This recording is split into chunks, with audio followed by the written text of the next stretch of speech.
Hi friends, my name is Leslie, I'm a Dominican living in Poland, and today we're going to talk about the differences between Dominican Christmas and Polish Christmas. This is actually my second year spending Christmas in Poland, so I am now officially qualified to talk about this. The first thing I want to talk about is just how early Christmas starts in Dominican Republic. We've already discussed this, so you guys know. But mostly in Dominican Republic, people start decorating for Christmas since October. I mean, we just love Christmas and we want to call that brisita navideña or Christmas wind as soon as possible. We actually have a radio station called Cima Sabor Navideño, which is basically like the flavor of Christmas. And every Dominican is so happy the moment that this station starts playing Christmas music. It's like, yes, God, we made it. In Poland, I see that people are a little bit more traditional when it comes to the decorations. And especially I think it's also because you have the Independence Day and blah, blah, blah, kind of closer to Christmas. So people want to, enjoy their Independence Day and then move on to other things, right? At least that's why I think.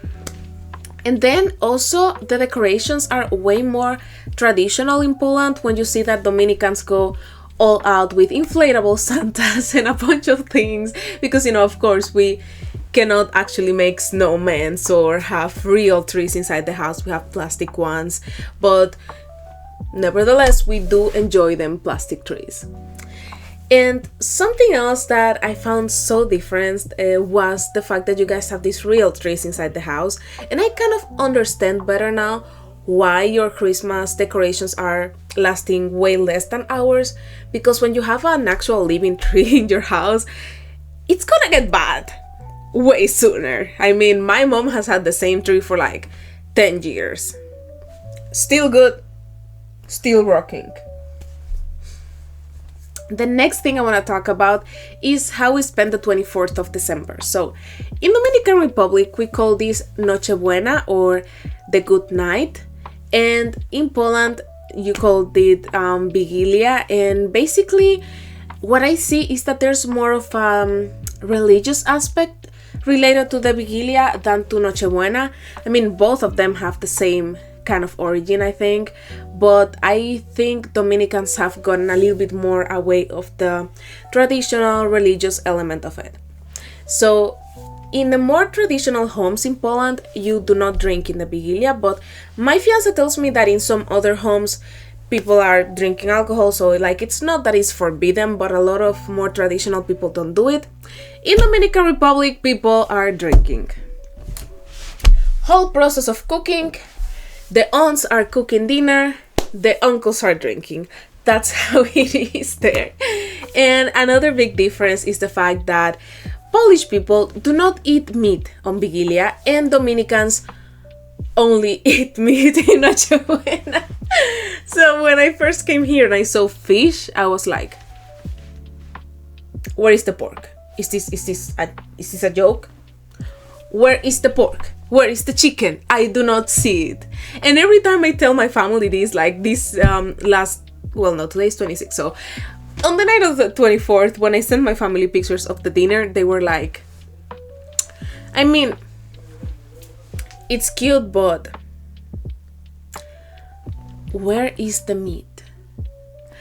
So yeah, actually what I learned is that Polish people will only eat fish on Vigilia, and then on the 25th, in the actual Christmas day, is when they will eat all the meat in the world that they can find.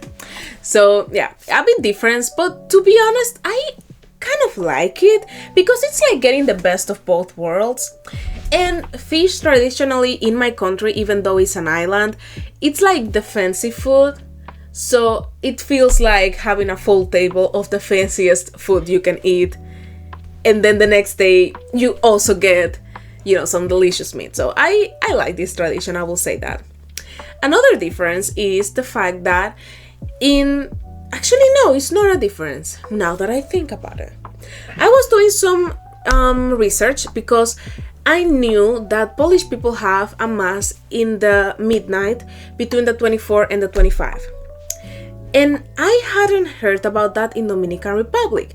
Turns out my family just doesn't go to that, but we do have something called La Misa del Gallo, which means like the rooster mass, and this is in reference to like the rooster singing when Jesus was born.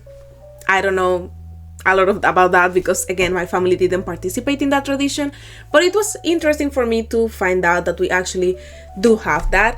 And one of the biggest and most beautiful celebrations is held in the cathedral in Santo Domingo, picture here. And actually we baptized my son in this church, and it was so beautiful. Moving on to what do people listen to in Christmas? Like, what is the vibe? What is the music?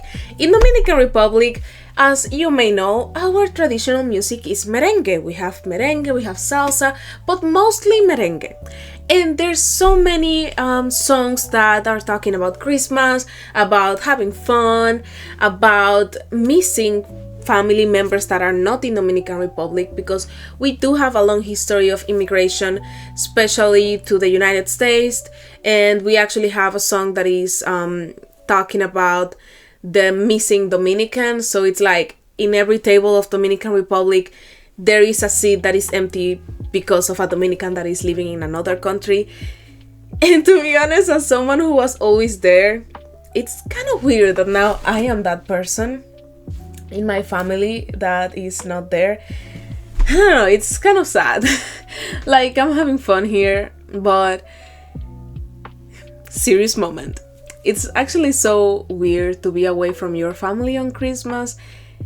And even though my fiance's family now, it's kind of like my family and they are so nice and, you know, so welcoming, it's just never the same. And I was telling my mom, please send me pictures of the dinner. Let me see everybody. What are you guys doing? I was like video calling them because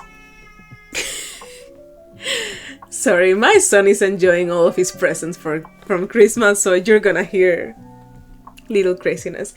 The point is that, yeah, it's just we have a lot of songs that reflect that longing, and we also have a real traditional one that is technically not a Christmas song, but it is mostly played around Christmas, which is called Volvió Juanita, or Juanita Came Back.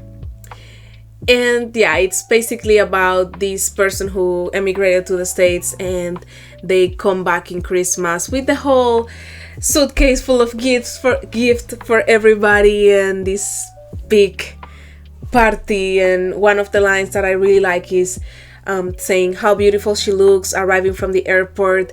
You know, it's just this feeling. I never understood that feeling until the first time I went back to my country after living here. You just feel different. It's so good to be home.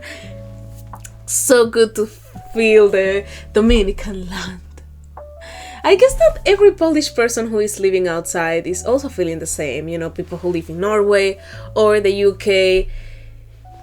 There's nothing like home. There's nothing like home as much as you integrate in a different country. But I don't know. If you are a Polish person who is living outside of your country, please let me know. How do you feel in Christmas? Am I a crazy person for missing my country so much or what? Anyway, going back to my list. I do have a list. Something else I wanted to talk about is that in Dominican Republic, kids don't actually get presents on Christmas night. We get them on the 6th of January, and for us is Los Reyes Magos, or like the 3 Magic Kings. I don't know if you guys call them like that, or I've heard sometimes like the Wise Kings, but basically, you know, that when Jesus was born there were 3 magical or wise kings that brought some gifts for him. So for us, it's not Santa who brings the gifts, it's them. And then here in Poland, I see that on the Vigilia night you put all the gifts under the tree, and then after dinner you open the gifts. And this is one of my favorite parts. I was so excited buying gifts for my son and for our little niece. The boys, they are a little bit bigger now, so it's a little bit harder, but I just like buying gifts for people, so this was really fun. And then I wanted also to talk. I'm sorry, I'm looking here, but it's like I have my little list to keep on track, because if you leave things to me, it's just gonna get messy. Anyway, the point is that I also wanted to mention that there are a lot of songs that are actually the same. So I mentioned before that we have a lot of this merengue and blah blah blah, but we actually have a lot of traditional songs that come from, being Catholic and like that. And when my sister-in-law and her kids were playing some of these songs, I was like, I know that song. I know that song. Of course, in Spanish.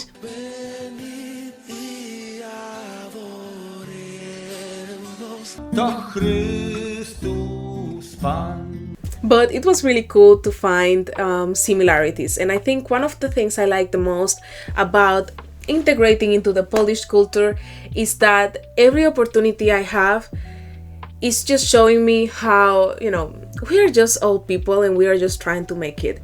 And even though in the surface level there's a lot of things that make us different, in the core we are all human and we all search for connection and love and happiness, and there's no better time than Christmas for that. I have a honorable mention because I just remembered about this. But something that I was surprised in the beginning is the fact that you guys have this opłatek. And opłatek, for some Dominican who is watching or someone who doesn't know, it's basically, I want to say that it's the same thing that they give in the church when you are taking the communion. Maybe it isn't, if you know what this is, but it's like some kind of wafer thingy, and everybody in the table gets a piece of this, and then you go person by person and you tell each other good wishes for the year, and then you break a little bit. So let's say I have my thingy and someone else has their thingy. They break a little bit of mine, I break a little bit of theirs, and I give them the good wishes, they give me the good wishes, and then you hug and you continue until you do to everybody. This is a really cute tradition, but to be honest, it made me a little bit anxious because I was like, what am I supposed to say to the people? Not because I didn't have good wishes for them, but because I didn't know how to say them in Polish. But if you are someone who is just moving to Poland and you want to know what to say, you can say miłość i zgoda, which is basically like love and good wishes, I guess. And yeah, I mostly said that to people because I wouldn't know how to say more things. So yeah, that's the honorable mention, and that's all I have for today. Actually, that's the main differences between Dominican and Polish Christmas. As I said before, we are more similar than different, but it's so cool to explore these different traditions and how everybody adapts to them. So thank you so much for staying until the end of this video. Please subscribe. That is my Christmas gift from you guys, so thank you so much in advance. Drop a comment, drop a like, and join the conversation. Thank you so much, guys, and have a Merry Christmas. Bye!